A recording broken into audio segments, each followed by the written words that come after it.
Welcome to this tutorial on primitives and their mechanics in Star Trek New Horizons. If you are a new Star Trek New Horizons or Stellaris player, this may seem a little obscure in comparison to the straightforwardness of fighting a war or building buildings. However, it can be just as or even more useful. Would you like a planet? Convince the primitives to give it to you. In this tutorial, we're going to walk through the mechanics, what you can do with primitive species, and how to get them on your side, either by force or peaceful means. Before we jump in, I just wanted to tell you that this tutorial is part of a series on Star Trek New Horizons created by Cornish Ratbeard and Jamie Plays.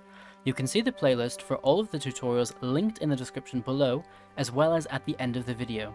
If you like it, please give it a thumbs up and subscribe to our channels. Let's jump in. Primitive races are empires that have not yet ventured outside of their system. They can be found anywhere from just evolved from a primordial soup to warp-capable technological level. An example of this is the humans when the Vulcans make first contact. They had just developed warp, but they had not left the solar system. In the game, there are several ways you can interact with primitives. It also depends on who you are. Let's get into it. Here we can see that I am playing as the Romulans, and I am above the planet Straleb, which is a primitive empire, the coalition of Medena.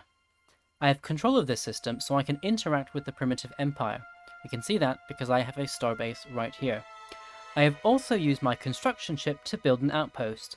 I did that by right-clicking and pressing Build Observation Post on the planet, or you can also press the construction button in the construction window, Build Observation Post, and then build it above this planet. Now that we have the observation post, we have some options that it shows in its menu. In the top row, from left to right, we have passive observation, aggressive observation, and indoctrination. With this passive study, we observe them from afar, without interfering in their progress and development. With the active study, we do interfere. This could lead to some negative events, so be warned. For the passive study, we gain a base amount of society research per month, which you can see here. With active study, we gain even more society research. Finally, with indoctrination, we insert agents into the culture and influence it so that they shift to follow the same ethics as your empire. You may find that you cannot use some of these options. This is because your policies, up here, on native interference and native enlightenment are not allowing you to do so. You will have to change these policies to gain access to other options. In the bottom row, for the Romulans, we can see two more buttons. This bottom row is different for different empires. For the Romulans, we have Covert Infiltration and Tal Shiar Infiltration. Covert Infiltration is not unique to the Romulans. It places agents on the surface amongst the population. Over time, they replace the leaders of the Empire and then convince the people that they should be annexed into the Romulan Star Empire under the protection of the Raptor Wings.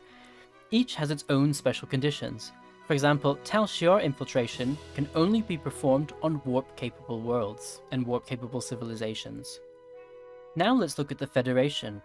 While many of the other empires have an option to outright annex the primitive planet, the Federation does not. Instead, it can convince the primitive civilization to join the Federation and becomes one of the Federation sectors. You can do so by pressing Federation membership. This is only possible on warp-capable civilizations. More information about how sectors work can be seen in the Federation sectors tutorial in the playlist. All of these empire-specific options, as well as indoctrination and covert infiltration, have an upkeep. For example, the Federation membership ones, as well as Tal Shiar infiltration and others, require 10 energy and 1 influence for upkeep. For indoctrination, this is an energy upkeep, and the same is true for the infiltration, covert infiltration option.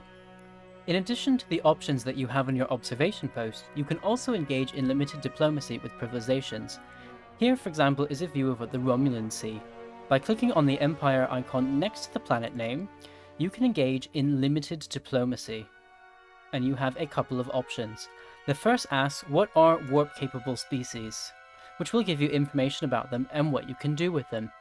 The second option here offers protection and power from the Romulan Star Empire to the Coalition of Medena here. The text here redirects you to the observation post, and finally, you can close the session. And there you have it. You now know the basics of interacting with primitive civilizations. If you have any questions, please write a comment below and we will try to get to them as quickly as possible. If you have any other questions about Star Trek New Horizons, please check out the videos in the playlist in the description or linked at the end of this video. Cornish Ratbeard and I would like to thank you, and we hope that this video has been helpful for you. If so, please remember to give it a thumbs up and to subscribe to both of our channels. Thanks for now, and see you next time! Make it so.